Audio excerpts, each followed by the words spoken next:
दरम्यान एकनाथ शिंदे यांच्या याच दिल्ली दौऱ्यावरून शिवसेना उद्धव बाळासाहेब ठाकरे पक्षाचे नेते खासदार संजय राऊतांनी शिंदेंना पुन्हा डिवचलाय। संजय राऊतांनी या संदर्भात एक एक्सपोस्ट केलेली आहे। आपण पोस्टमध्ये राऊतांनी काय म्हटलंय ते पाहूयात।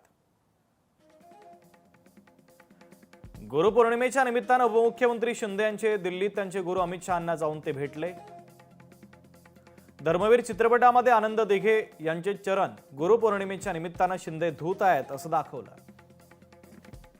दिल्लीमध्ये गुरु अमित शहांचे चरण धुवून शिंदे यांनी आशीर्वाद घेतले।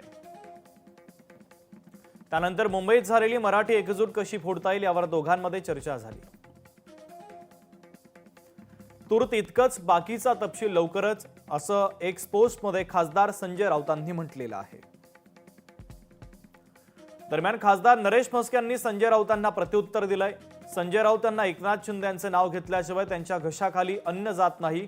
संजय राऊत खोटारडा माणूस आहे असा हल्लाबोल नरेश म्हस्केंनी केला आहे।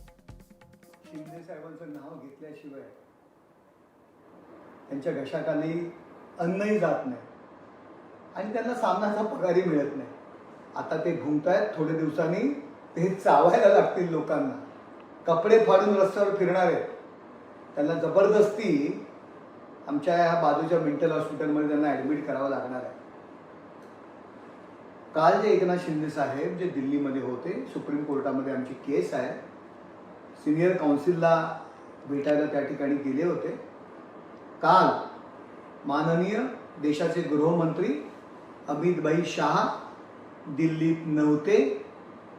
एकनाथ शिंदे साहेबांची अमित शहा साहेबांशी भेटही झालेली नाहीये।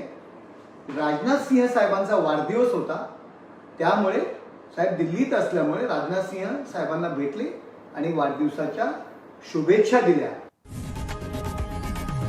लोकशाही मराठी ऐका, पहा, जागरूक रहा।